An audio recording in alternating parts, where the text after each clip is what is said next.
Well, this is a Should Run with Gas podcast. It's got Kyle and the infamous Gas Engine Tom here with us. We're in his nice little lair of parts. Parts of boat. Yeah, the eBay Holy store. Crap. You know, he's one of them guys that's got 1,000+ ads on. Yeah, 36,000 items on 36 eBay. tons of parts. Yeah, I don't know how the concrete hadn't cracked yet in here, but yeah, just like the episode with Mr. Rosevink, we're going to talk about Mr. Winland's origin story and just kind of whatever about how he got into the hobby and some crazy things at auctions. And he's pulled a lot of stuff out of the woods just because of where he's from. So some good stories there. And we talked at the that auction there on Friday. Yeah, you wanted to talk about a mill that you guys tore down. Oh yeah, years ago. So yeah, this is our first episode since we've been at the Crossroads of Yesterday show. Yeah. So it's been a while. So hope everybody had a good Thanksgiving. And our camera's flashing. Is that okay? Hopefully.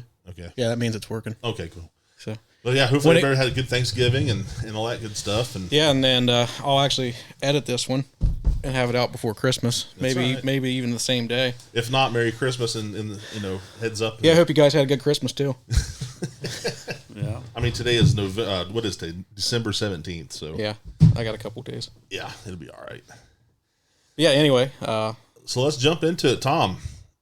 For those of you that don't know Tom, which is probably few and far between that watch this or listen to this, Tom's one of the wheeler dealers, collectors, flywheel flippers, flywheel engine jockeys, flywheel flippers. But he is a collector. We was just looking at it earlier.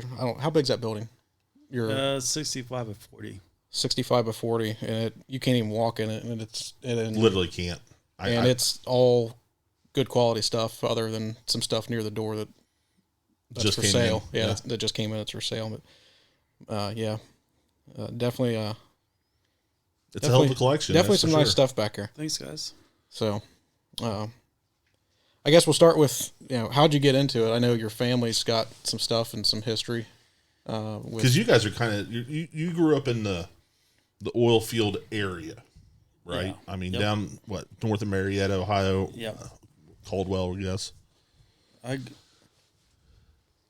don't know how to put it. How I started. It was basically when I was born. Right. Well, I mean, I was born into it. So okay. So your dad and your brothers and everybody else collected. Grandpa and they collected this stuff. And my grandpa got me into it, and he took me to shows. Okay. I mean, when I was 4 or 5, and I kind of got around all those guys and met them all. Right. What did he collect engines? I know you guys have a steam engine. Was it engines or just old stuff in general? Or well, he bought anything and everything. Yeah. He just bought box slots and Apple stuff. Fall for He was more of a hoarder than he was a collector. Yeah. I mean, his barns were packed full of stuff. I mean, stuff. Just one of those type of where you like to go picking at. Well, he was probably a depression baby, and those guys, Grandpa was one of those too, and we got to save this bolt, we got to save that bolt, and it's like, oh my God, just throw it away and go buy a new one. No, we got to save it. Yeah, you're never going to find it again. No, hell, you're going to spend 3 hours looking for a $1/20 bolt when you just go to the hardware store, spend 23 cents, and be on about your day. But it's the whole principle. Oh yeah, yep. Yeah, never get rid of anything. So they or your family got you into it, and then you kind of ran with it, and I just kind of more or less eventually made a career out of it. Yeah, I mean, you did have a job. Was an accountant. More or less. And I know. When you were still working as an accountant, the few times that you would early day, got something to go pick up. Yeah. Engines were more important, than it got to the point where you probably did the numbers and I'll just do this on my own, and it's been fine ever since. Oh yeah. So it seems to be working out. I remember quite a few times. Oh yeah. Take it early day. Mm-hmm. Yeah. Yeah, kind of sound like me. There's an auction today. I think it's 9 a.m. conference call, and I can be at the auction by 9:30. I'll just do it on the road. So, but okay. the area you grew up in, we mentioned, was oil field country. And about what time did you start? I know you pulled some stuff out of the woods down there. Is that fairly on in life that you found some of the larger engines and decided, I'm going to get these and drag them home and play with them? Well, let's see, the first engine I bought online, it was an oil filled engine. Okay. In New York. Of all Go places. figure. You couldn't find one closer? But, yeah, drove clear to New York to get an oil filled engine. And what year would it have been? Like early 90s, 80s, 90s? 90s. 90s. Okay, early 90s. Because you used to live in town. Yeah. I mean, you used to live in like the suburbia hell of yeah, in town. Yeah. Cul-de-sac. Yeah. And then you moved out here to this place, 15 years ago or so? Yeah, I've been here 15 years. Yeah, it's been a while. You used to have a good show out here. You need to bring that back. That's a lot of work. It's a lot of work. It's a lot of work. Yeah, I miss Chad's barbecue. Oh yeah. Yeah, you don't ever trust a skinny cook. Yeah. So the first engine was out of New York, oil field engine. Still got it? No. Oh. Well, Was that your first engine? Like something? no, that was not my first engine. That was just the first What one. was your first engine? My first engine was a 12-horse Patton Brothers. And you still got it. I still have it. It's sitting in the back of the Of the barn. I still have that one. Is that your fascination? That was my first engine that I bought and paid for myself. Okay. Was it local to you? Yes. So is that why you have a fascination with Patton Brothers engine? Because you have almost one every size, Well, I if think not. it's more of a fascination with oil field. If you look at Tom's collection and his parts hoard, he is oil field Rich? I mean, he's more centered on oil field stuff. I mean, Common farm engines and right. oil field. I mean, don't get me wrong. There are some awesome side shaft engines out there, badass. The barn is not oil field, but I mean, just sitting here looking around, you can just see the I'm going to say the base of Tom's. Correct me if I'm wrong. Tom's obsession or whatever is oil field. Yeah. Yep. That's what you were kind of born into. Yep. did you have any connections? The family have connections in the oil field, not being in that area, or is it just something that just came about? It just something that came about. Like nobody was like well pumpers or anything like that. No, we pump our own well. We still pump it today. Yeah, Really, It has a Kunstströmen on it. really, and he still pumps. so Dad takes care of that, or no kidding? The four brothers, they take turns Okay, of who pumps it for like 6 months, and then the next one takes over the next okay. one. So you got to go down and pump it too, or your dad and his uncles, Yeah. or your uncles. Okay, Yep. that's pretty cool. that's awesome. How many is it? Is it just one well that thing's pumping, or is there a couple? 2 wells. 2 wells. 2 wells. Wow. And then those 2 wells, we get free gas Right. for all the houses on the farm. So everybody lives on the same farm then. Yeah. Yep. That's kind That's neat. of unheard of anymore. Still pumping. I know there's a guy in down around Burr Oak State Park. Okay. You know who I'm talking about, Keller. Oh, yeah. And they still have some old stuff. Really? The SM Jones and some things like that. They don't pump with them anymore, but they Out there- could fire them up. And Well, I think out there we talked about this before. Out in Illinois, there's I can't remember his name. He passed away, but they had 2 35 Superiors, yeah, and you can get on YouTube and look at them, and they run 364 days a year. They shut them off at Christmas, I think. yeah, because they're running the big band wheel. Oh yeah, and they're out there, and them things like somebody burnt down their one oil shed, and they rebuilt it, so it's not as cool. Is that the one? That's the one that's in the video. It's got the new. Yes. Okay. I didn't know. The other one has the original shed, and you walk in that thing, it's almost scary because you got this 35 horse Superior, and it's dark and dingy, and this thing's just sitting there like breathing at you like a dragon. It's just like, oh shit, but it's really cool. Unfortunately, I think they're going to be going to electric because the boys are just like they don't want to deal with. They don't want to deal with it, and the old man, he passed away, and he's the one that kept it going, and it's kind of sad because that's an iconic thing in that area, at least I think. But Yeah. but you can get on YouTube and Google or YouTube Southern Illinois oil field Superior or whatever, and you can see the videos. It's really neat. It made me think of it. The engines I was talking about. Ooh, that was loud. Put that on vibrate. Friend of ours, Greg Gottschall, probably 10 years ago, took videos of Keller's engines running with Jones, and I think if you YouTube pumping oil in Southeast Ohio or something like that, there's like 5 or 6. Right. That's another person we need to talk to is Greg, but he's a. I want to get him and he won't talk to us. Get him and his dad. Yeah, Greg won't talk to us. Yeah. Well, he's got a woman now. Oh, so that's why I can't get nothing out of him. Yeah. So That's all right. The little prick was in my backyard this weekend and didn't even stop in. And didn't even message me. Oh man. I think he's ashamed. He's ashamed of me probably. Well, we understand that. Yeah. So friends like you, who needs enemies? Yeah. But back to the YouTube thing, when he posted that, it pumping oil in Southeast Ohio, and I think his username, and I have to say this, his username for YouTube is Diesel Slut. So, YouTube that at your will. I don't know what that'll bring up, but I'm pretty certain. I think Kyle's probably doing it right now. I am. I think that's his username on YouTube, and that's like he's only got like 7 videos in it, and that's all it is.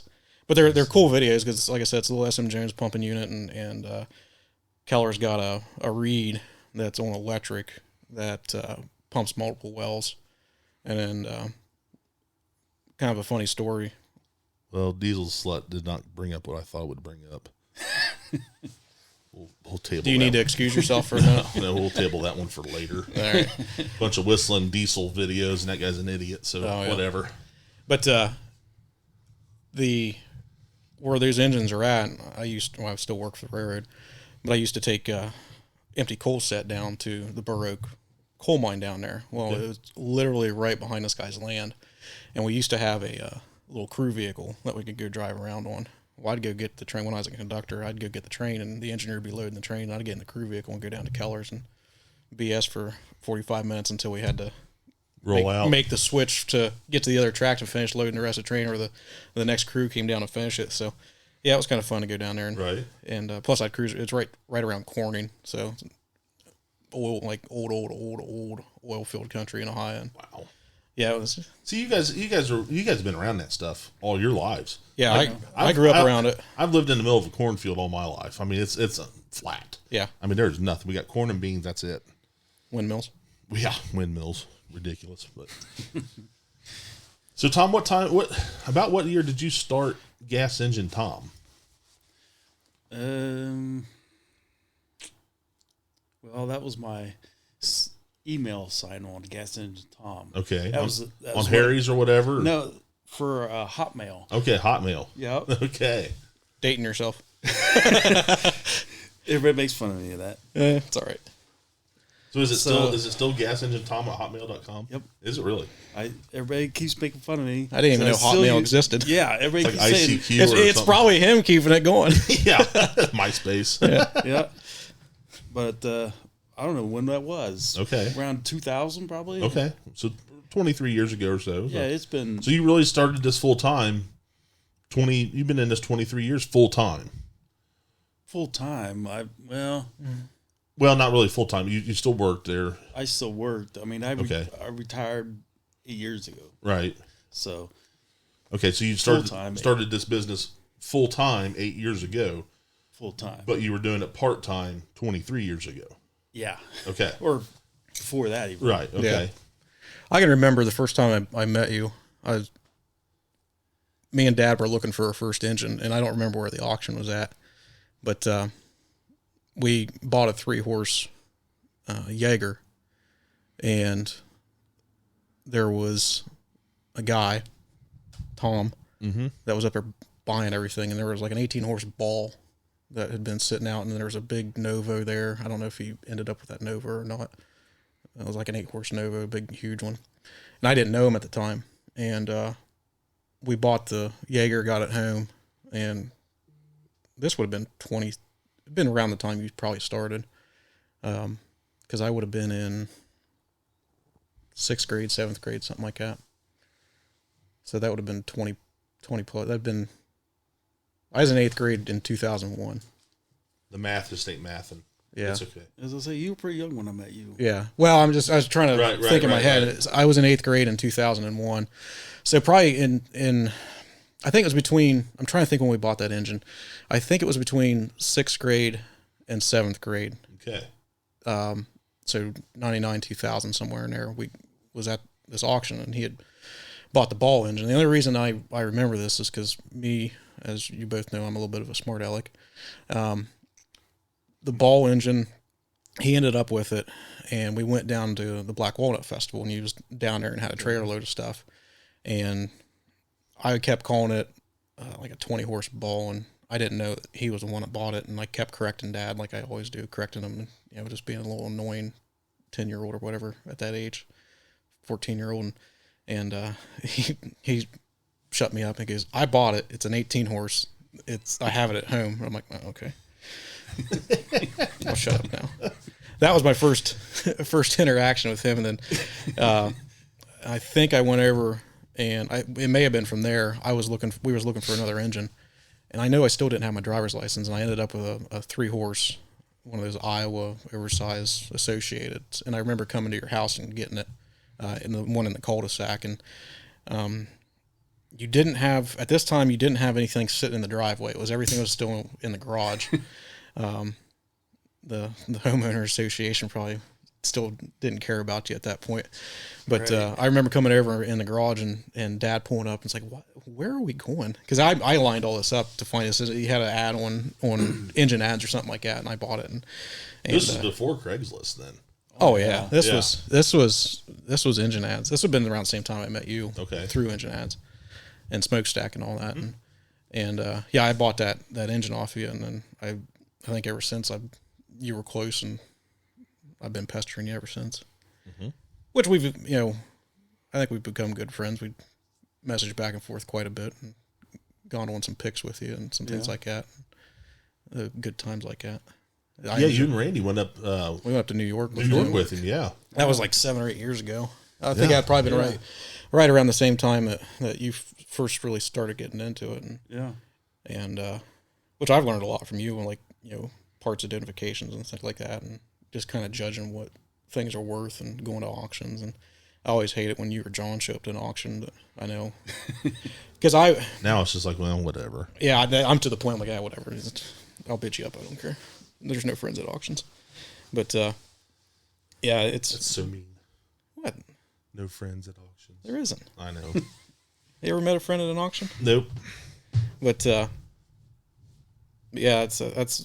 that's my memories of first meeting you was going to that auction as a little kid with Dad, getting our first engine in. Yeah. Meeting you down at the Black Walnut Festival, and you put me in my place by telling me I was wrong. So tell us one of your stories about the coolest thing you've pulled out of somewhere.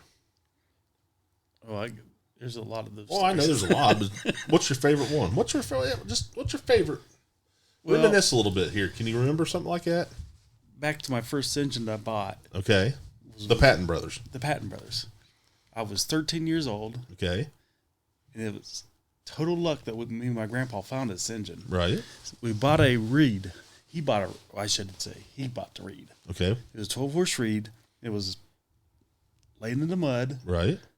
All apart. I mean, completely apart. Right. We brought it home, and I don't even remember what part it was, but we was missing something. Right. So we went back to the guy. He only lived a few miles from us. And he said, "Go down there and go up on this hill, a certain place. You had to walk around the hill and find it." And he said, "There's a Reed up there. Just go up there and get what you need off of it." So we started looking around for that, and it was at Patton Brothers. The building that started falling down was on top of it and everything. And I come in the building. I looked at it. This is not a Reed. Right. I mean, I was 13. I'm still learning. Right. But you knew enough to know that it wasn't a Reed. I knew it wasn't a Reed. So I said, "We're not getting our part here." So we went back to that guy, and I said, "You want to sell that engine?" He said, "Yeah."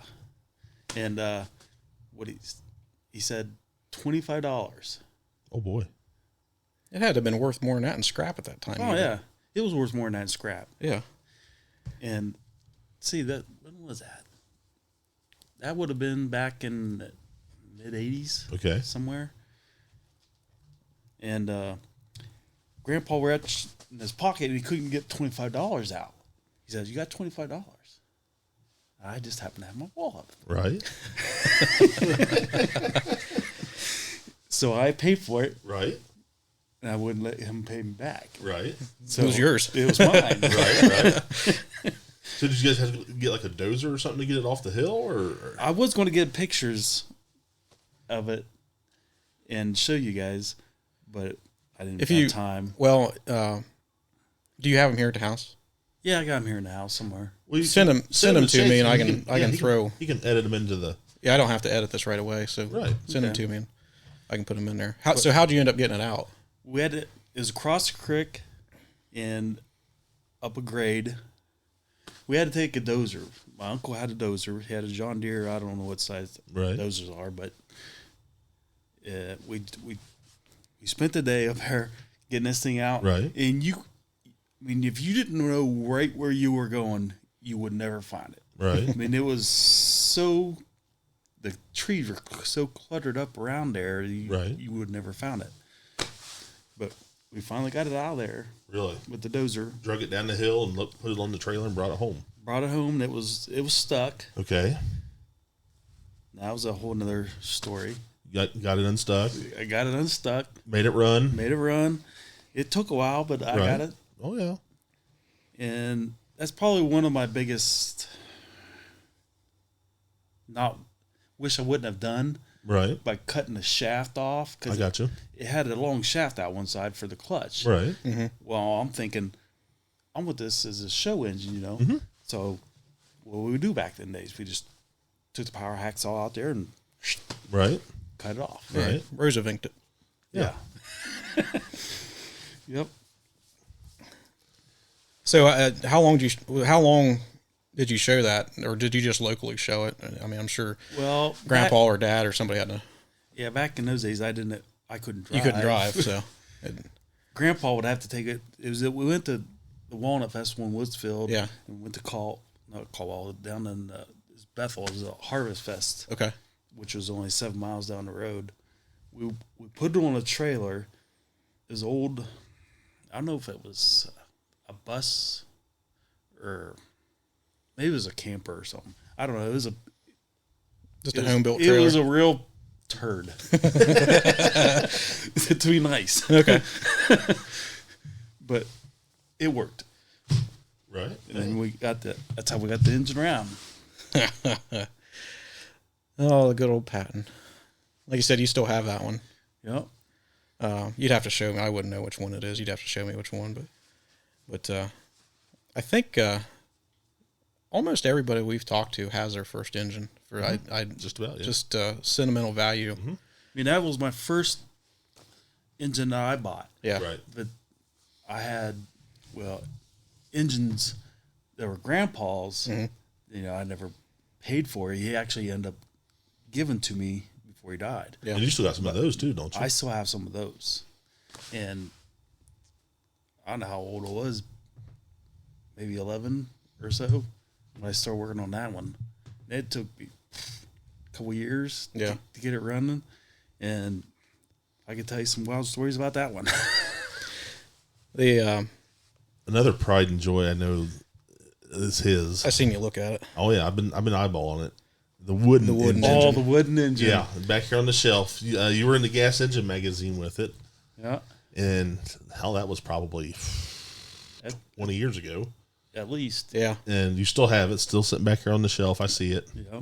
It's just like your super pride and joy of all. That was somewhat local to you, wasn't it? It was local. Do you know who built it? I do, but I can't think of it off the top of my head. How'd you find out about it? Or do you always just, your family knew about it, or is it just something that... Grandpa took me to this show, the Harvest Festival, and this old timer was talking to me about it. He said, I know where this engine was and everything, because he was raised on a farm right next to it. which is close to where I was raised. Sorry, but yeah. So the old timer told you about it, and how long did it take you to acquire that? Was it? It took me a couple years. Yeah. He told me about it. It was on that farm. I did a little homework at that time. The computer was still kind of new, you know. It had dial-up internet and everything. Yeah, it was. Yeah. So, but I finally found out. Tracked down who owned the land and everything. Still was in the family. It had been passed down, between uncles and aunts and. Wow. And I found the guy who actually had the engine still. Yeah. They didn't burn it, remarkably. Thankfully. Right.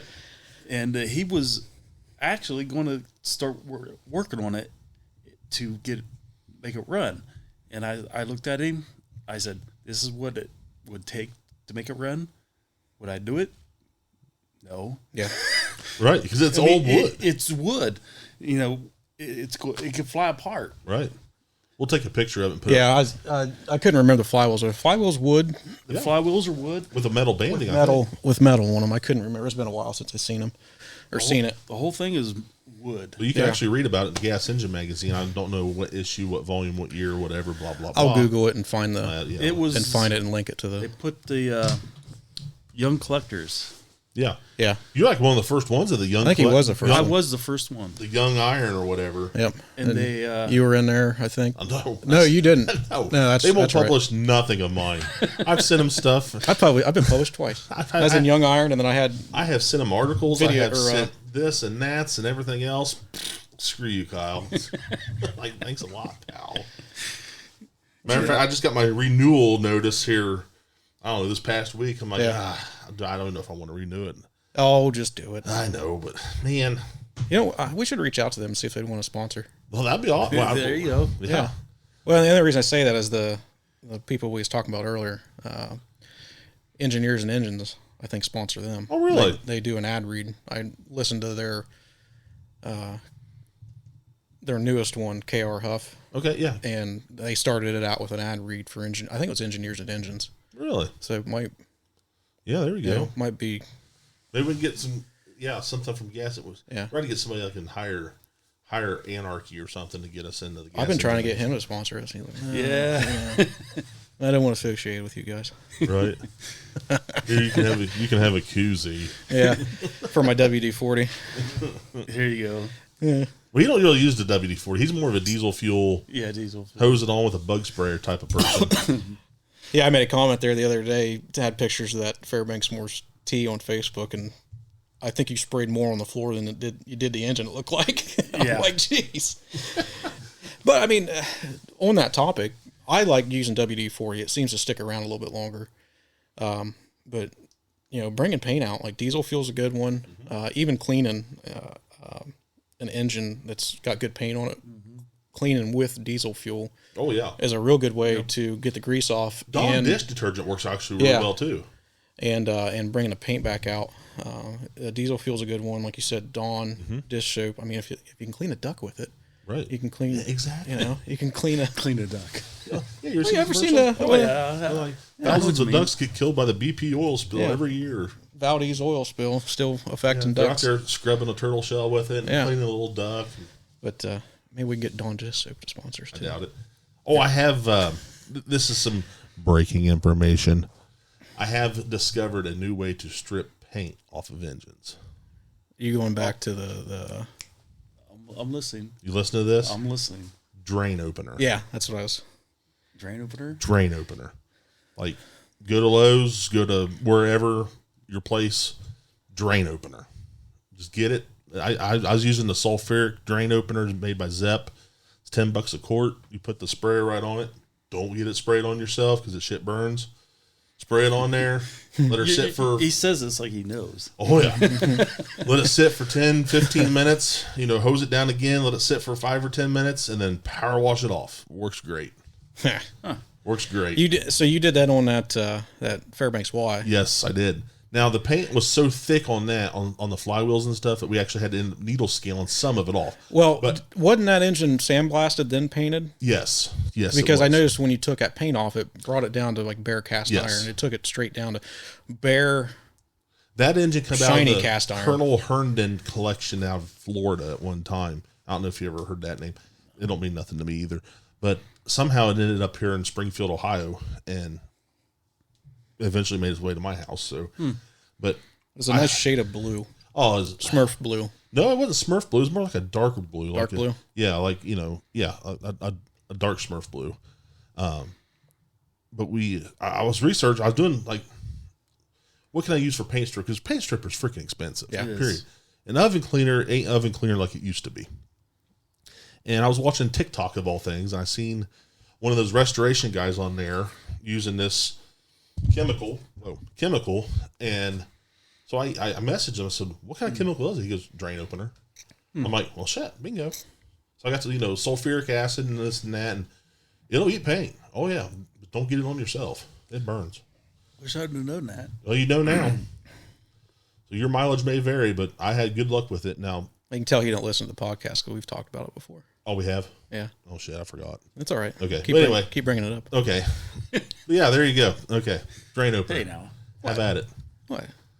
We're all friends here. I don't remember if we talked about it since we've seen each other last or not. So a lot has happened this year. So what's your favorite engine in your collection, Tom? The one that you will not. I mean, the one I would not sell. I mean, besides your first one, because we know you wouldn't sell that one. I won't sell that one. Or the wooden one. Wooden one. Okay. Your favorite. I mean, your go-to. This one's going to be going to the grave with me. All right. I know which one that is. Which one is it? It's nothing that you would think of. It's probably that 4-horse. It's 4-horse famous. The one that's on the shelf I was just drooling over. Yeah. Yeah. The thing runs amazing. That is the last engine that will ever be sold. Right. So you would get rid of the wood engine and your first engine before you get rid of that one. Yep. Really? That's awesome. How long have you had that up on the shelf up there? It's not running a while, but I remember you taking it to Plain City and that thing just sitting there running. Well, you started during his little get together here. Yeah. Yeah, it's been up there probably 5-6 years. Has it? Right. Yeah, that sucker, and it's quiet. I mean, it's amazing. Not much mechanical noise or anything on it. It would just sit there and click off all day. Oh yeah. You remember? It's been years ago when I always used to come around when you'd be trying to start engines and nothing would ever run. Yeah, nothing runs when you come around. I don't know what it was. I'm serious. I see a pattern here. Nothing runs when he comes around. Nothing runs when he's around. Yeah. Chase, maybe it's just you, buddy. I mean, it could be. I got stuff running. I got video proof of it. Yeah, there for a while. I'd come around and he'd be trying to start something and it just wouldn't run. And he finally started blaming me for it. Right. He'd look at me like, damn kid. I remember we touched on dragging some stuff out. I remember years ago you had pulled a 10-horse. I think it was a 10-horse Superior. Out, and you had to come along that thing out of the woods, didn't you? Is that the one you had to come along out? There was one I was thinking you had to come along up out of the woods. That was, I mean, way more effort than I would have put into getting it. It was a reed. Was it? I couldn't remember what it was. Yeah, the 15-horse reed. It was out at the Christmas sale at Louisville. I don't remember that. That was a while ago. It was a junkie sale. There was a lot. This guy had just tons. And when I say tons, I'm talking hundreds of tons. Of junk? Of iron, heavy iron. Stuff. Just stuff. There was engines and cars and just, you name it. And it was all piled up. It almost looked like a scrapyard. Right. The way this guy was. But this place was not a scrapyard. just a guy's his stuff. personal collection or something, yeah. Huh. I mean, this guy he bought whole stuff, like sets of tools, brand new, just for tax write-offs. Right. So you write off. They never used, and they were in his house. Wow. And he had this really old house. They had to sell at the house too, and they had an auction. And you can't believe the stuff that they carried out of this place. Right. How it ever held up. don't know, huh? It was amazing. So you pulled this 15-horse Reed up a hill with a come along. With a come along. So just crank it, start over, crank it. That's dedication. Yeah, it was. Yeah, for me, I know when he did it. Like for me, I'm like, for what it was, I'd probably just said screw it. Just left it. Looking back at it now, you'd been like, oh yeah, screw that. But doing it today, but at the time, it was a great idea. And you can see pictures of a lot of the stuff you've pulled out and stuff on your website at GASENGINETOM.com. You do have a lot of pictures of that. You and Heather's wedding photo was with a 6-horse Ohio. And you still have it. Yep. Well, she has it. Oh, it's hers. Okay. I gave. And that's the engine that's I'm on. Sure, your, she was thrilled. Right. Yeah. Ooh. But she is the other half of your little operation. She runs the. She basically does all the eBay stuff. The eBay stuff. Yeah. Gas Engine Tom on eBay. Did she volunteer to do that, or was that nice? She's a big help. That's good. So you more time to sit around and watch Gunsmoke and stuff like that. Basketball. Well, of course. Yeah, I'm still waiting on pictures, by the way.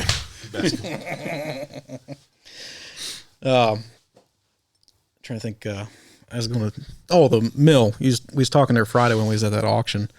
That you had a mill that your family used young and tore down this mill. You wanted to tell that. Talk about that little story. Was it a sawmill or just a grain mill? It was it was a woodworking mill. Okay. Because it was all saws and planers and all that kind of stuff in there. So it was like a complete setup then. Oh, it was a huge building. Okay. It was like at least 3, maybe 4 stories high. Right. And there was saws in there that would go from floor to floor. Oh, no kidding. They were that tall.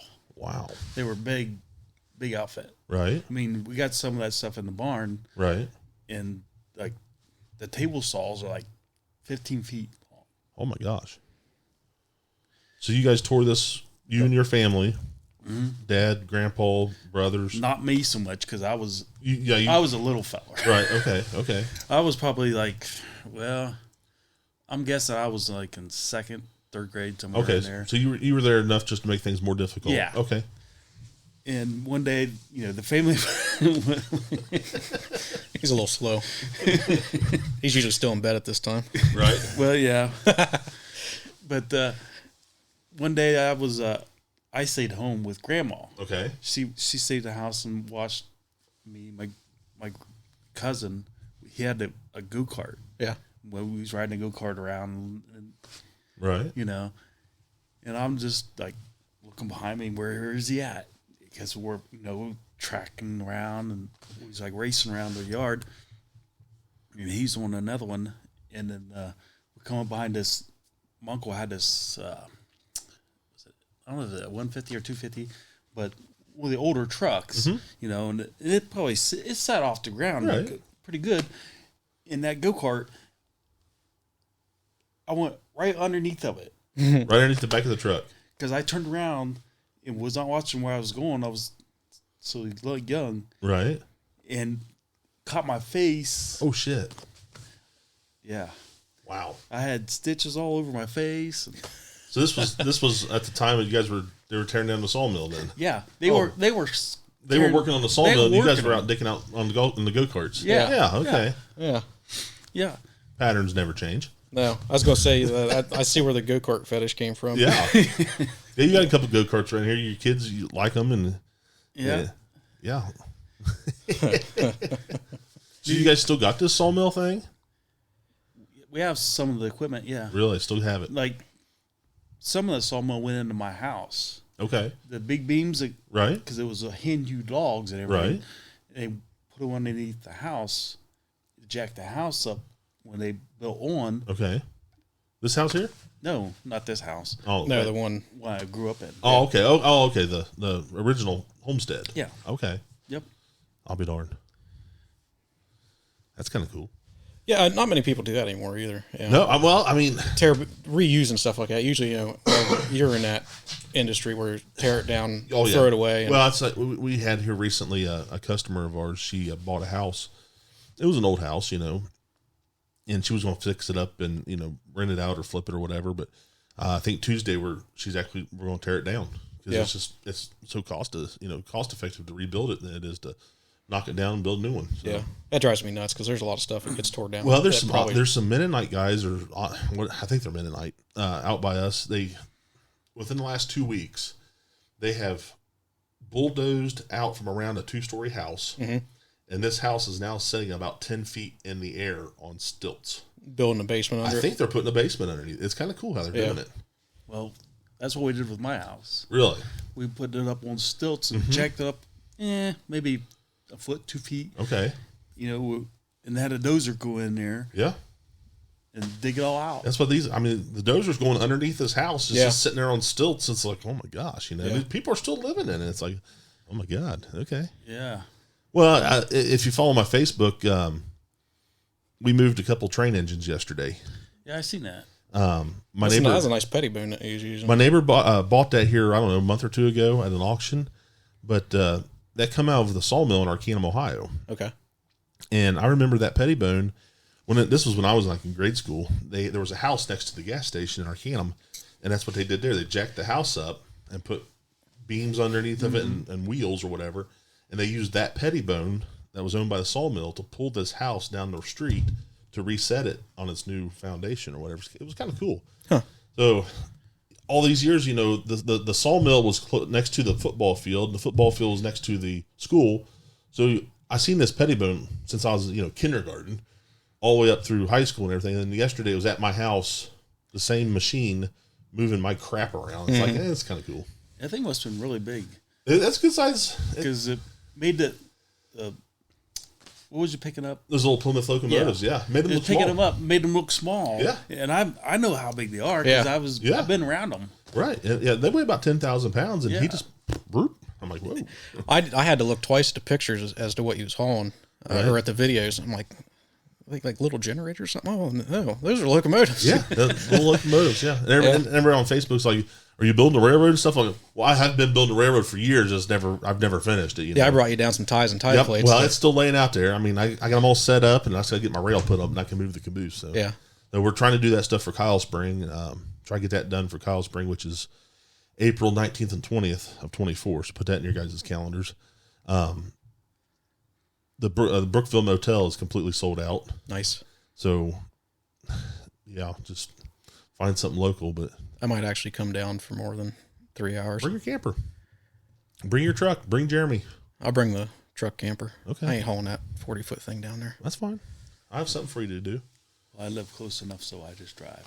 I know, but it is what it is. It's 2 hours. But yeah, you come down. You last year you brought a nice display.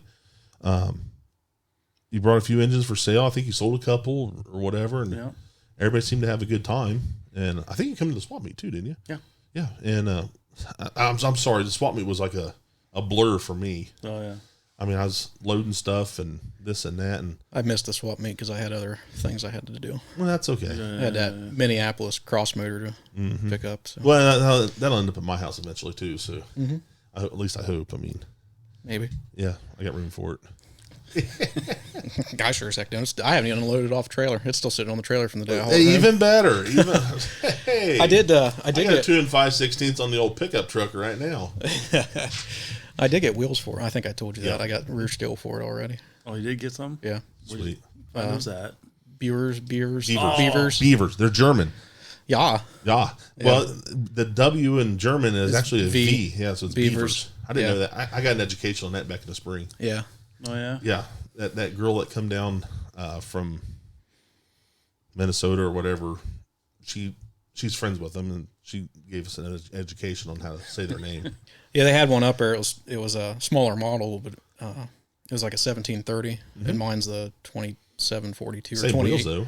But yeah, it's the same. Apparently, the same wheels. So they had $600. I mean, I couldn't really beat that. You want to have them shipped? We'll go get them. Dad's got a friend. Well, it's a friend of the family.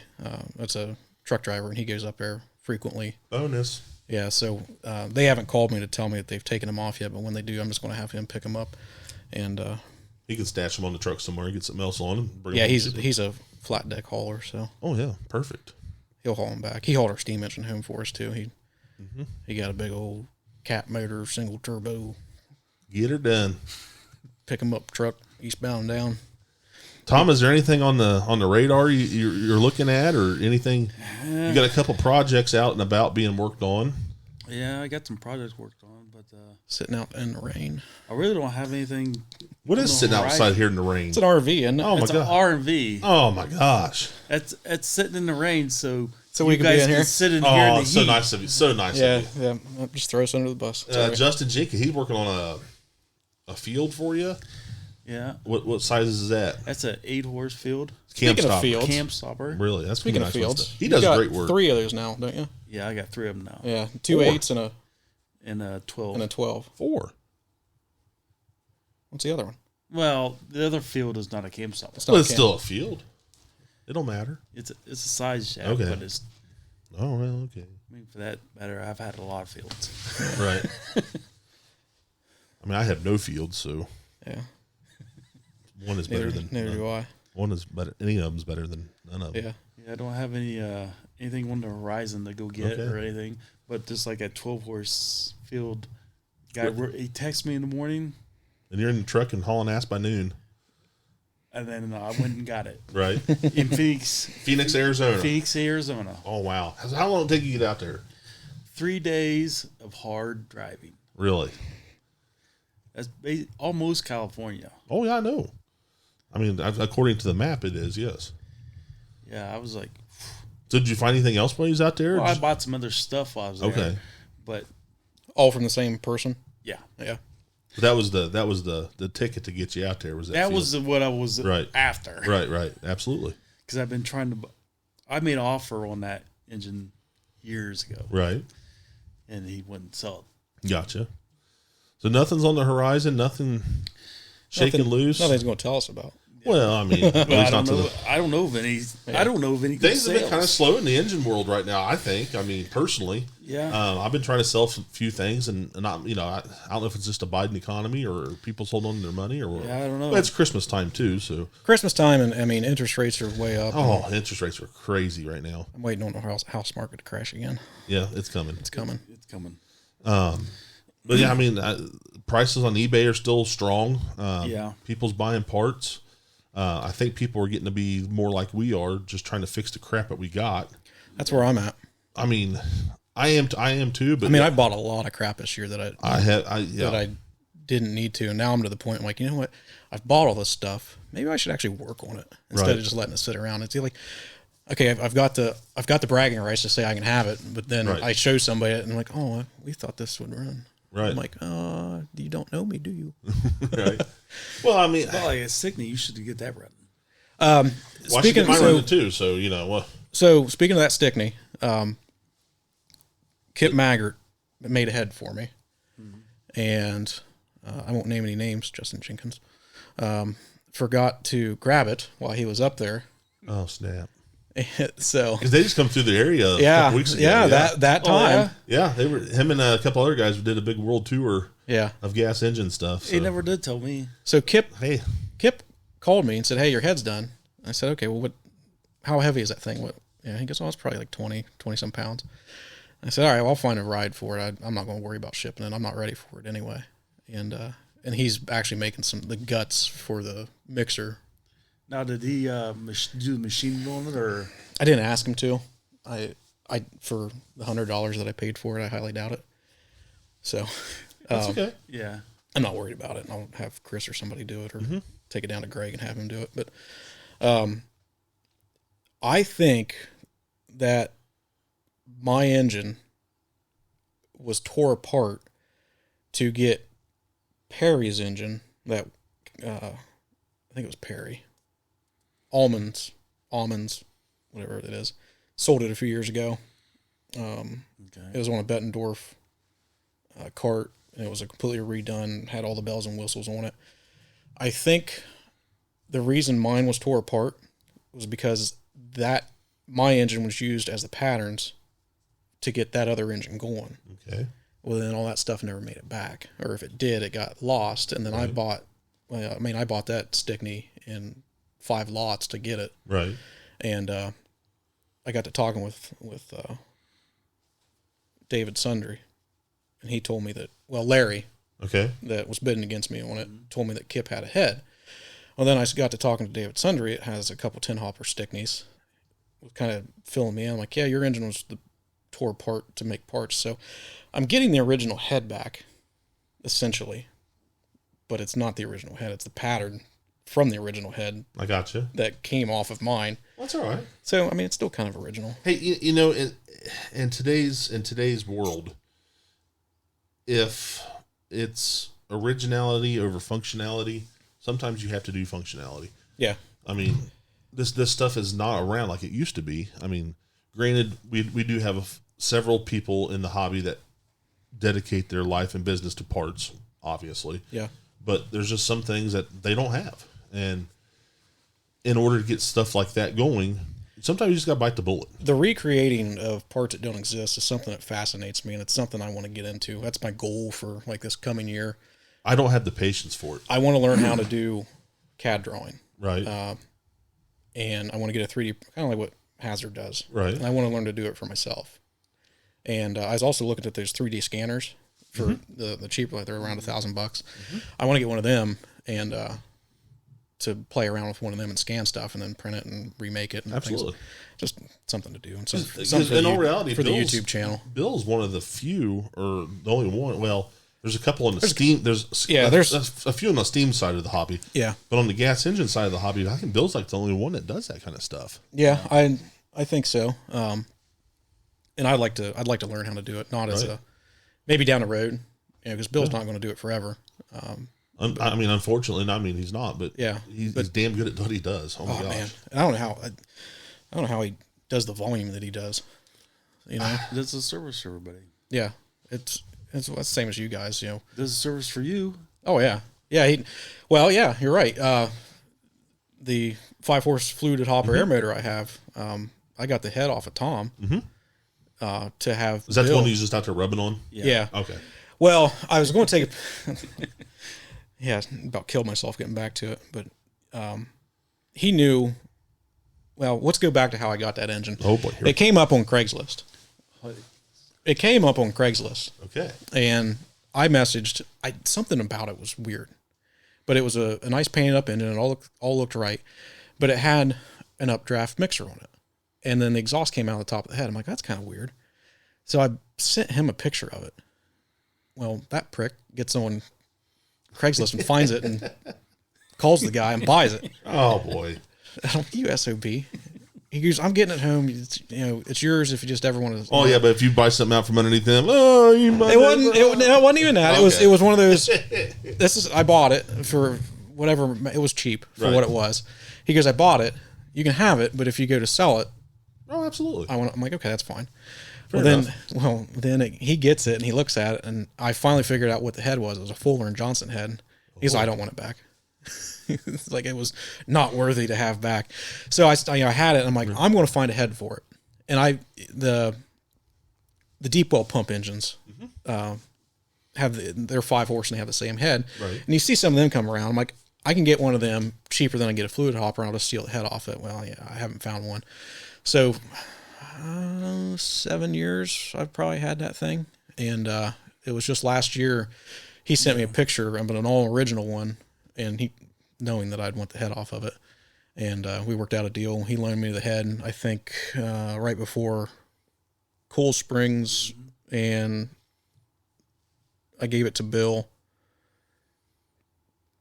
I think I gave it to Bill in like a June Cool Springs, and then he picked it up in the fall or something like that. Then you had your new head and stuff here at this past spring. Yeah, and then Bill did all the machine work and everything on the head. All I got to do is cut the valves to length because he didn't measure the valves. I think I left the valves here actually. He didn't measure the valves. So I'm like, it's fine. I got just make long stems for it and I'll make it. But he copied that head, didn't do any damage to his head. You wouldn't even know. I put it back on and you wouldn't know that engine had ever been apart.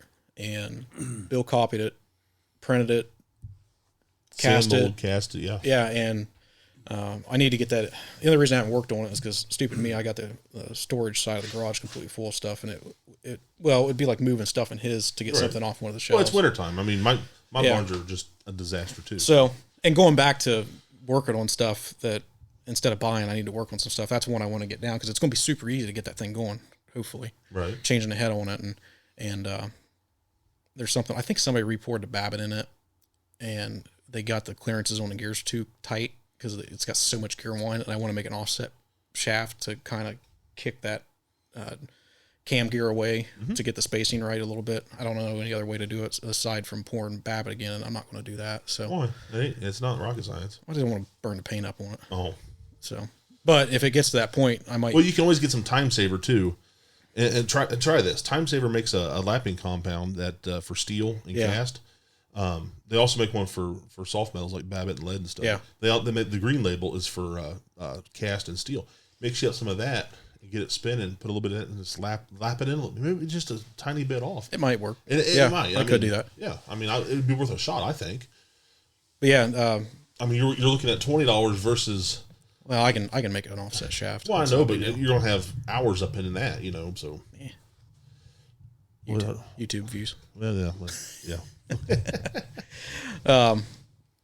But yeah, I mean, if it wasn't for him finding that engine and loaning me that head, right, I had to jab him a little bit to. Right, he finally did it too. Well, I put him onto a nice little collection he bought. Gotcha. And which collection was this? Is that one that was down by him? He was at Kyle Springs. And I got on Craigslist. Found that collection of international engines had trailers and stuff like that. Yeah. What was it? What? In my backyard? Yeah. I wanted something from him, which you. Was the head. Right. So I'm like, here you go. Right. Dingle this in front of you. And then I got the What head. was that collection? It was a lot of money for that collection, though. Yeah, you paid up, but it was some nice stuff. It was some nice stuff. Where was it? Cincinnati. Oh, okay. Goshen? Yeah, Goshen. Gotcha. Sorry. Well, that's all right. Hey, no big deal to me. I mean, you was busy with the show, Yeah. You had things. Some of that stuff he bought from me. Oh yeah. Originally. Oh, that guy did. Oh, okay. Well, okay, whatever. I don't know. I've threw some things at you a few times. I've threw some stuff your way. Yeah, you've done. I'm just over here by myself. I'm just in my corner. It's all right. That's all right. I got plenty to work on. But yeah. Matter of fact, when we get done here, I'm going to ransack this place and look for some parts. I There's a few think you'll parts. find some parts in here. Well, some parts I need maybe. I am needing a few things to complete a couple things, and that would make my life so much easier. Well, speaking of parts, what do you have on eBay? Well, okay. You sell parts. What is your username on eBay for people to find, like your stores? It's Gas Engine Tom, It's correct? Gas Engine Tom. Okay. And you will make better deals off of eBay if they call you. Yes, please Yes. call me. He has in his pictures one of his koozies. Yep. Right here. Koozie. Yep. Has Easy. a number on it. Call him because you don't have to pay the fees Right. if you go directly through him. eBay's a great thing, but they're Nazis about their fees, and you can get a better deal off of eBay. Yep. What'd you say? You had like 2 shelves here that's of Yeah, just stuff. That shelf with the curtain and the one right behind it is eBay stuff, and then the There's rest gotta of be- this there's gotta stuff be- is not on there yet. Nope. 1,500 parts or so on those 2 shelves. I mean, Yeah. Yep. It's ridiculous. So, You've got 1, 2, 3, 4, 5, 6, 7, 8. There's about another dozen shelves in here of stuff that's not listed. easily. That's just in here. Yeah, that's Just in here. Yeah, just in here. Just in here. Yeah, well, I mean, that little wooden cabinet, Kyle, that came I out. know. I've seen it. Well, that came out of when we went up to New York. Yeah. Well, And- I come over not too long after you guys got back from that, and I picked through that little cabinet. I'm sure he's added to it since then, but No. I picked through it, and I'm always looking for Williams Worthy wheelers, and I don't know if there was one in there. I don't know. If there was, I would have bought it. So, yeah, But it's been around for a minute.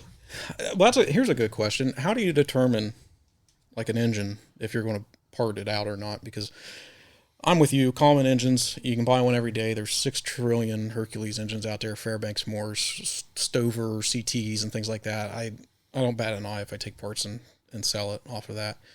But let's get into something I wouldn't say high end, but like domestic side shaft. There was a Mogul that you had parted out that people gave you a bunch of crap for. Oh yeah.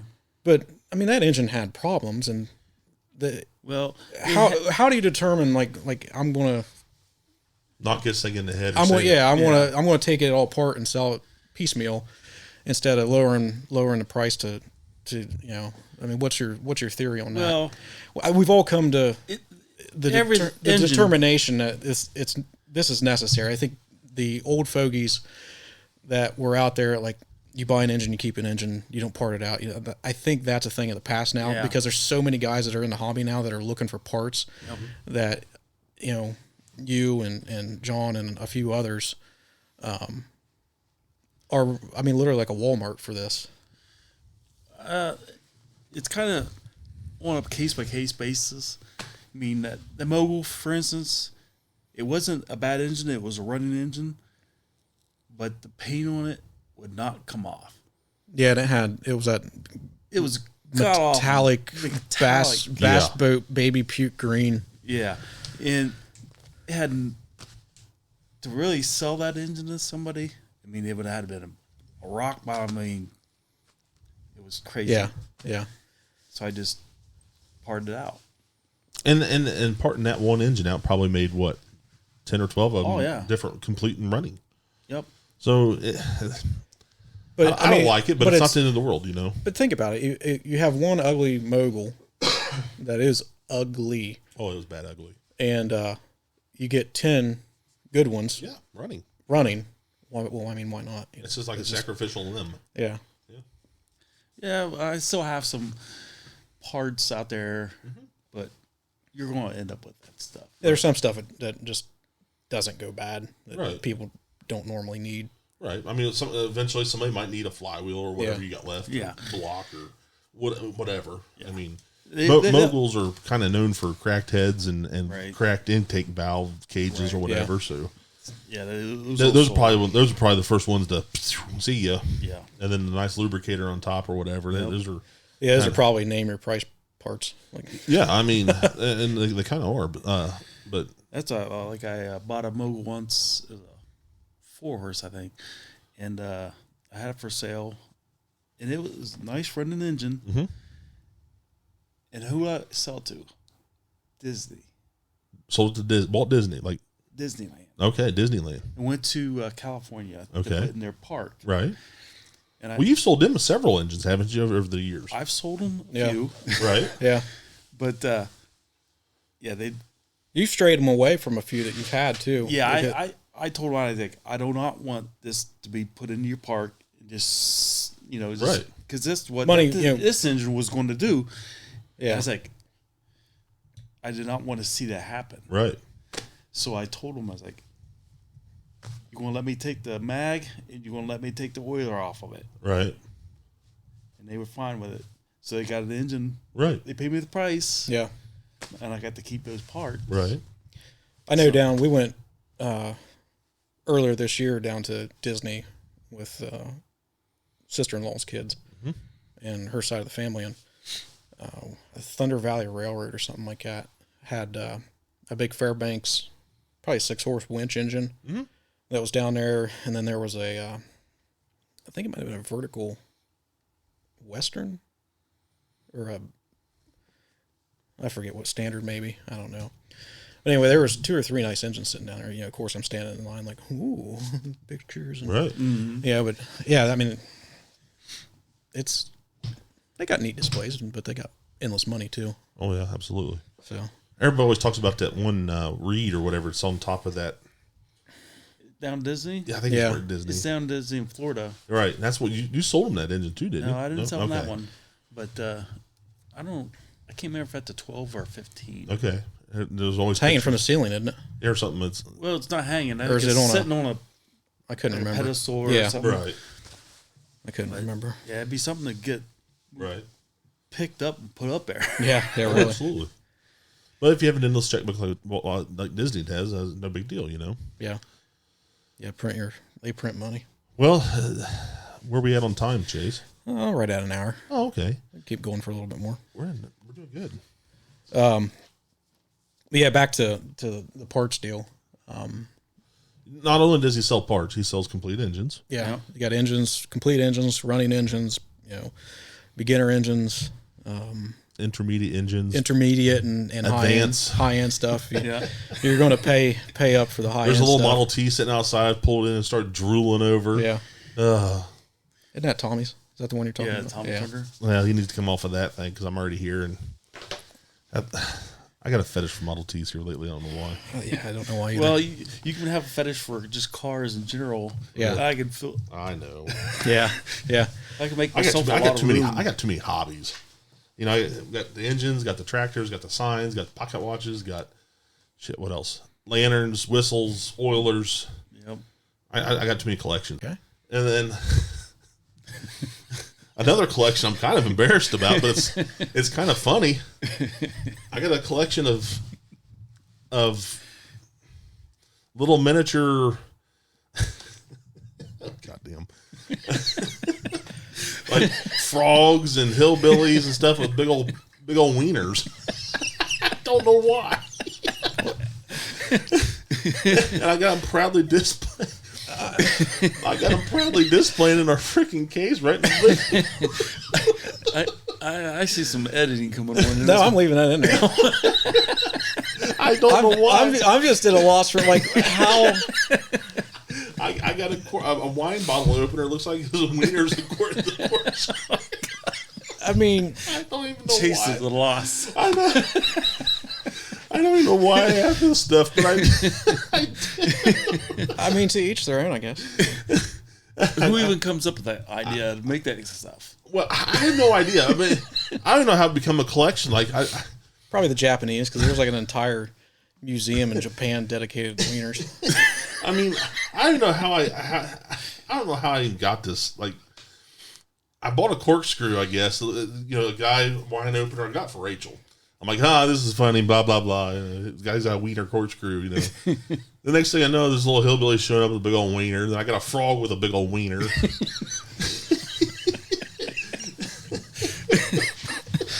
I don't know why. All right. Oh, boy. That's it's interesting. I'll wipe my eyes. I'll have to show you my wiener collection sometime. That's okay. Yeah, I'm Just come in the house, it's in the china cabinet, like proudly displayed. Every time we have a family function, Rachel's like, "You gotta cover that shit up." I know what I'm getting you for your birthday. Oh man! You know what's going to happen? John's going to send you a package. With a little wiener on it. Have you ever heard the website Bad Dragon? I have not. No. It's what you think. Oh boy. I don't know if I want to. It involves wieners. Oh god. I'm not gay or nothing. I mean, it's just I just think I'll just love the funny and whatever. No, I get it. You have to experience the wiener collection sometime. We We got to change the subject here. Yeah, Somehow. that's my mind's kind of blank now. So what else do you collect, Tom? Besides engines, money, and hard feelings. Well, I could go for days on that one. You got a booby collection by any chance? We can get together. Okay, I'll keep my mouth shut. Oh, I do have a naked lady booby. It's a naked lady. You're trying to redeem yourself. No, it's hanging in my bedroom. I swear to God, it is. Whatever. You're trying to redeem yourself. It's whatever. I'm perfectly okay with my sexuality. I'm good. Hey, it's 2020, almost 2024. It's all right. Yeah. Well, hey, it is what it is. You're a they then. I get Don't it. care. So what else do you collect, Tom? Just engines and parts and Tractors. you do have some tractors. Yeah, you got a nice Rumley out there and Mini Mo. there's a Mini Mo out there. Yeah. Okay. Yeah, the one right behind it. Minneapolis. It's a mini. Oh, okay. It's a Minneapolis. Is that what they call the Flaming Four or whatever? No, that one's gone. Oh, okay. That's an international. Okay. No, that's what I got out there now. It's 2244. Okay. Where'd you come out? Close by or? Well, somewhat close. Okay. Up at Sunbury. Okay. So it's about an hour from here. You bought that from the original family. I bought it from the original family. Okay. I got the original cell bill with it. Yeah. Sweet. So yeah, It's a neat. Was it you and Taylor that got that running? Or who came up and you had it run? You had a video of it running. I think Taylor was here. I can't remember. Maybe. I just remember seeing a redhead in the video. That was probably that dude from Washington Courthouse. Shannon? Yeah, Shannon Sizemore. No, he wouldn't. No? He hadn't been up here for a while. Okay. But yeah, that's a nice tractor. Yeah.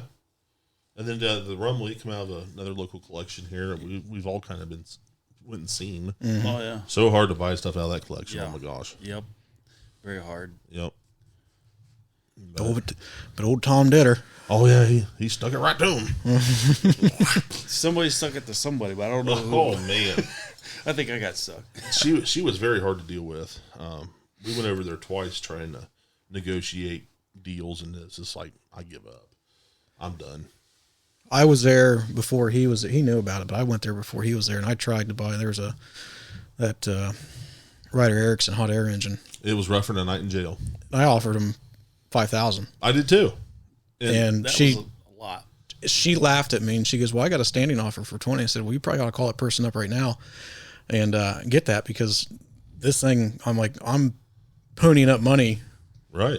just because I want it, and I think I'm high." And she went down her path. I'm like, "Oh, okay." She says, "Was there anything else here?" I'm like, "Not for the prices you're going to put on stuff," and hop in the truck and left. Right.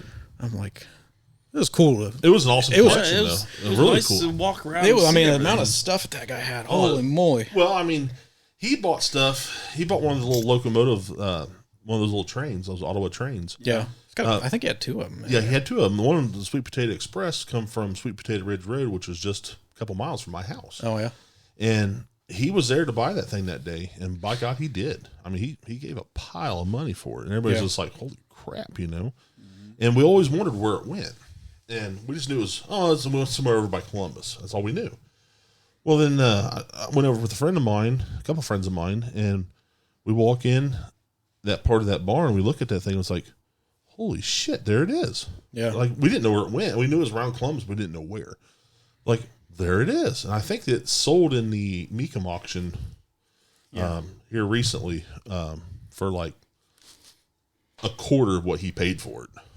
Oh, well, he was asking, or they were asking like 55 50 some thousand for it. Yeah, because he gave like 50 or 55,000 for it at the auction down from me. Ooh. Yeah. And I don't know if they got that kind of money out of it. I don't think they did.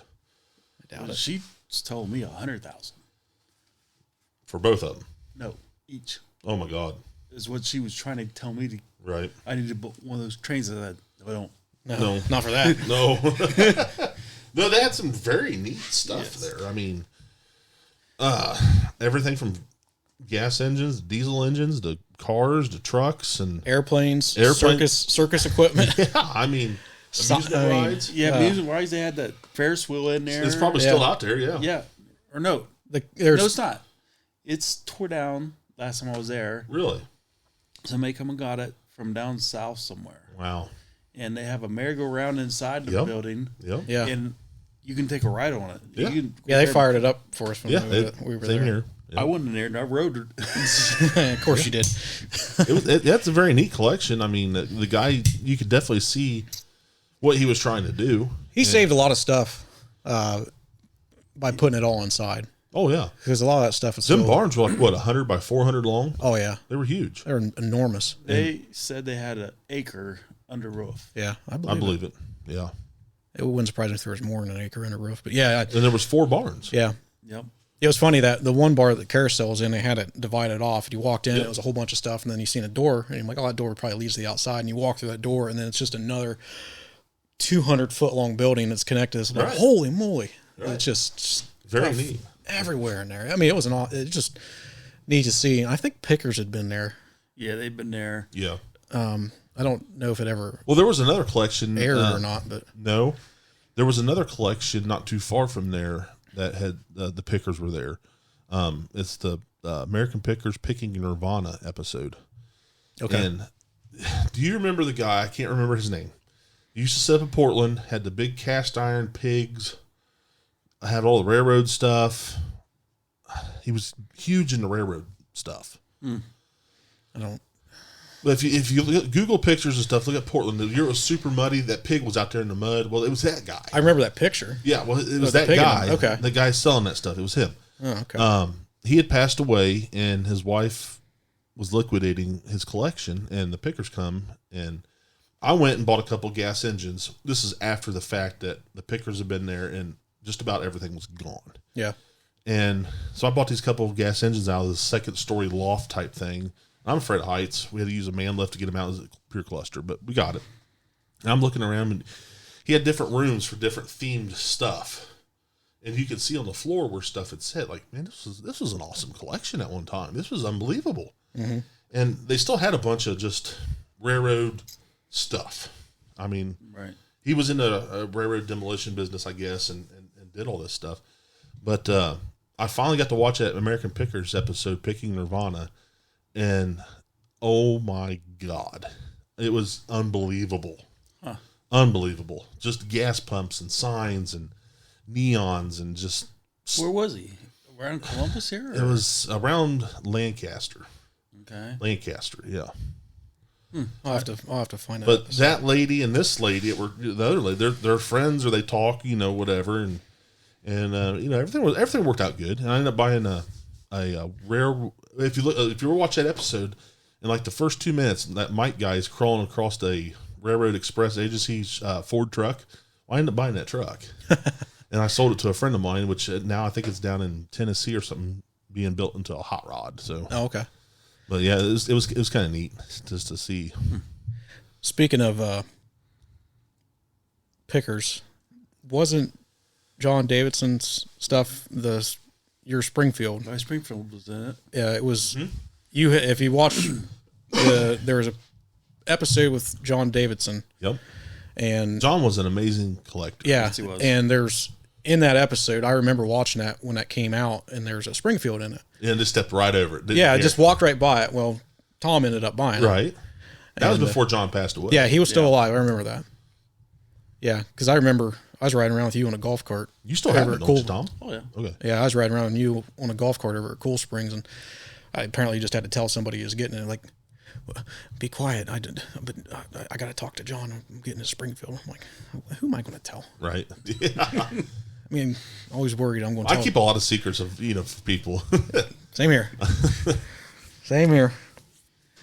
I like being in the know and not telling. I do too. It's fun. Yeah, there's a lot of cool things happening in the engine hobby right now. So yeah. I ain't gonna elaborate too much more on that, but there's a lot of cool shit going on. I gotta get back with that guy, that thing I was telling you about. Yeah, we need to talk about that too. Yeah, I gotta. Not in front of him though. I know. Well, I asked our counterpart. Well, whatever. I asked him about it, and he just thinks I'm full of shit. So good. Whatever. But anyway, John Davidson, he was an awesome collector, an old collector, and you went up to his auction. Yeah. He passed away earlier this year, I think. Yeah. Yeah. Unfortunately, I mean, that guy was awesome. You bought several engines. You had a nice little 3-horse electric lighting fuse. Yep. And Abanique. Abanique and A 12-horse Lawton Lawson. Yeah, and a 8-horse Field. Cam stopper field. Cam stopper. And a Model T. You accidentally bought the Model T. How'd you do that? Let's hear this one real quick. Yeah. Yeah. Tell your story. Go ahead. I got one. The auction was going. They was begging for bids. And I was like, "What are they bidding on?" I kind of walked away from the auction. Right. You have a tendency to do that thing at the worst timing too. Yes. I got a good story for you. And bad timing for you. Yeah, I do too. Then I was like, I cannot let that sell for that price where it was at. Right. So I just started bidding. I was like, this thing's gonna go way higher than what I. And what did you think it was? Well, I knew what it was. Oh, okay, Model T. Okay. But I didn't know it was stuck. Oh, okay. You didn't know nothing about it. No, I didn't know anything about it. Right. But I knew what it was. Right. And then I ended up owning it. Well, that's all right. I mean, It ain't the end of the world. I mean, you I'm sure you've bought some stuff that's like, oh God, what did I buy that for? Oh yeah, I do that all the time. Well, I do too. I mean, but no, another good story is we was up at the Thornhill auction, and it was the day of the engine sale, so it was day 2.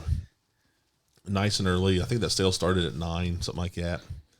And the first 4 or 5 engines, they start selling, and Tom disappears. And I ended up buying the Black Bear for like $2,200, $2,250. And Tom comes back. He goes, "They sell that Black Bear yet?" I said, "Yeah, where were you?" He goes, "What did it sell for?" I said, $22 or $22.50. He goes, "I had to go to the bathroom. I was in the porta potty." I'm like, man, your timing's terrible. The same story. Yeah. Well, we was up at Ken Miller's sale. Okay. And he had already bought some stuff up there, but one of the thing I was after, there was a Bremen hot air engine. Right. And it was me and him and John, and they had already bought stuff. Nothing I really wanted. Right. And I already told him, I'm just like, here's what I'm going. It was like $4,000 is what I was going. And they were all kind of around that same price range. I said, well, this is what I'm going. If you outbid me, then it's yours. I'm just putting it out there. Comes to sale time. They're going down that aisle. He disappears. Well, it's just me and Rosevink. Right. Bidding back and forth, back and forth, back and forth. And John ends up buying it. And then he walks up, like a minute after it sells. And I'm like, "Hey, Mr. End, what would it go for?" And I said, "Well, I bid it up to $4. John paid $4,100 for it." "Oh, I'd have went more than that." And I'm like, "Well, where the hell are you at?" Yeah. Making a deposit. I have no idea where he went. It's like your bowels have like the... Well, they were going down this row, then they jumped over to this row, then they jumped back. Yeah. Yeah. I was like, right. Yeah. While you're sitting there prairie dogging it. yeah. Yeah, me and John, we didn't rub it in or anything. It was like, Right. And they didn't begin to stop or... Right. yeah. Well, I really didn't want to buy the Black Bear because I had, other things at the Thornhill auction I wanted to buy, but I didn't have a whole lot of money. I still don't have it. But then things were really tight. But I bought that. I was like, well, I'm done. That's it for me. I'm done. And that was it. That's the only thing I bought there. It was missing a piston, wasn't it? No, actually, the piston and the crank guard was sold on Friday. Oh, really? Yeah. We had stories that Doug had hauled that piston around in the back of his pickup truck for years. And sure as shit, we found it. We was cleaning out trucks a few weeks before the auction, and there it was, and and we was going to put it with the engine, and the auctioneer says, "No, we're going to put all the parts out here," which was whatever. But Yeah. That's stupid. it was. But hindsight's 20/20. But I bought the piston and a crank guard for $20 a piece on Friday. Yeah. And I figured, well, whoever buys the engine, I'll sell them these parts and everything will be good. Well, I ended up buying the damn engine. Yeah. So, and it left the house here. We had the swap meet. Who's working on it? Chris is doing some work. Yep, he's going to finish it up for me. So Nice. I'm very excited about that. That'd be nice. What size is that? 25. That'd be a nice engine. Yeah. Me and Tom was at an auction on Friday, and steam engine down there, that Altman Taylor, and I was going to bid for him. He likes to put his number right here. Right. Well, they start selling that thing, and I just kind of reach over and grab it, and he caught me at the last second. I had it in my hand. I was getting ready to. But that thing brought enough money, I think. It brought too much money, in my opinion. Whoever wanted it, so. I heard it went to Danville, Ohio. Okay. I don't know who, but I heard it went to Danville. Okay. The Amish were bidding on it, but I don't know if it was an Amish that bought it. I don't know who was the guy that bid against you. It was on that pump, that. Yeah. It looked like I can't. Sunflower. I can't think of what his name is. I've seen him before, but I don't know. Yeah, I can't think of what his name is. After they bid it up to 20, and I went up there and tapped him on the shoulder and I said, "You did a good job by not buying that." Right. He kind of looked at me, and I said, "That thing needed a boiler." I said, "Just for an example, our Altman Taylor, we have $12,000 in just the firebox," and I don't know if he knew what money was going to cost to get that thing going, but when I said $12,000 in a firebox, he kind of went. Maybe I think it might have clicked. I'm like, "Oh yeah, I'm glad I." Right. Because it was thin. And it was bad. He he brought a D meter of an ultrasound with him, and they was in their ultrasound in the firebox, but it had a lot of thin spots in it. Right. It would just that's why I'm not. I was wanting to buy a steam engine here not too long ago, but I just don't know enough about steam. You can get in upside down. Well, I know fast. and so I don't mess with it. So yeah, it's one of those deals. It's like if you're how to become broke would be buy a steam engine. Right. Oh, absolutely. You know, the only reason we have one is because of what it is. Oh, absolutely. And it was a good deal. Right. You know, it was cheap enough to be able to put the money into it and still be ahead. Right. Because most cases, you're looking at anywhere from $30,000 to $50,000 for a boiler for a complete ridiculous. boiler. In several years. Yeah, in several years, there's a waiting list because there's only a handful of guys in the United States that do it. So we're doing a lot of work ourselves on ours, but and you can do that until it's certified. Yeah. Okay. Yeah, it was never. We can do all the work. We can do whatever the heck we want, right? Because it has never been state certified in Ohio. So the welding and all that stuff's done by a guy that worked on supercritical stuff. So I'm not worried about his welding. The firebox was built by Stutzman, which that's what they do, right? And we'll do the tube. Me and Dad will do the tubes. Absolutely. There's a friend of ours that's over in Indiana that is going to probably help do all the stay-bolts and stuff like that. He's in the rail industry, and he's got a couple Vulcan engines, locomotives that he leases out, and they travel around the United States, and he does all the work on them. And and he used to have a TV show. I don't know if it was on RFD TV or what, but it was called Have Steam, Will Travel. Really? And he's just got a couple Vulcan locomotives that he leases out to like little private railroads and things like that. That'd be cool. And his cohort that does a lot of work with him comes down every year and gets all the coach cars ready for our Polar Express train. Okay. And we just did that, and he came down to the shop and looked at our stuff and stopped at Dad's and then stopped at my house. And he's like, oh yeah, well, whatever you want, whatever you need, let us know. We can make it happen. Yeah, we'll come down and help you, or borrow taps or things like that for stay-bolts and whatnot. So, it'll be a long-term. It's still going to be a long-term project. Well, that's all right. It'll be awesome when it's done, though. Well, there's some things that you can, like engines, gas engines. Some things you can not have 100%, and it's fine. Right. Not a steam engine. Right. You want everything. Yeah, you got to make sure your tea kettle doesn't bang. Yeah. Yeah. It's only like 120 PSI boiler. It's a lap steam boiler. It don't seem like a lot. I say it's only a lot. Yeah, I only say it's 100, but yeah, no, it is a lot. But compared to like some of the more modern boilers that you're looking at, 150, from 120 to 150, that's substantially bigger boom, but it's still, but your shit's got to be right. Yeah, you don't mess around with steam. It's got to be perfect. So, well, I guess we're about ready to wrap this one up. Yeah, about an hour and a half. So yeah, we're doing good. If you guys need parts, Gas Engine Tom on eBay, gasenginetom.com on website stuff, and you see all his pictures and all that good stuff. He also posts on the Facebooks. Yeah, he posts on the Harry's Engine ads. You post pretty much everywhere you can. Yeah, I post everywhere. Yeah. You're pretty good about getting what you have out there. And check out Chase's YouTube page, Cast Iron Curiosities. We've got to plug that a little bit. Thank you. There's probably not been anything on there here recently. No, it's been a busy year. It has. It's been a very busy year. It's been a busy year. I got it in my mind that 2024, I really want to do a website. All right. And I'm going to do for the podcast. I already mentioned I want to put the podcast on the website, but I'm going to do Facebook pages too. Absolutely. So people can follow the podcast on there. And we're looking forward to doing some different things in 24. Yeah. We'd like to do more if we can. Just life is busy for everybody. I think it's winter. We're going to give the over the phone a test. Because this fancy thing here, you can plug a phone into it, and I guess as long as the phone's got a plug in, plug a phone into it and can record like that. So do some stuff in the winter, hopefully here instead of having to travel. after January or February here, we can get together again. Yep. Shows coming up. There is a New Year's crank up in Huntington, Indiana. Yeah. The Rusty Nuts show.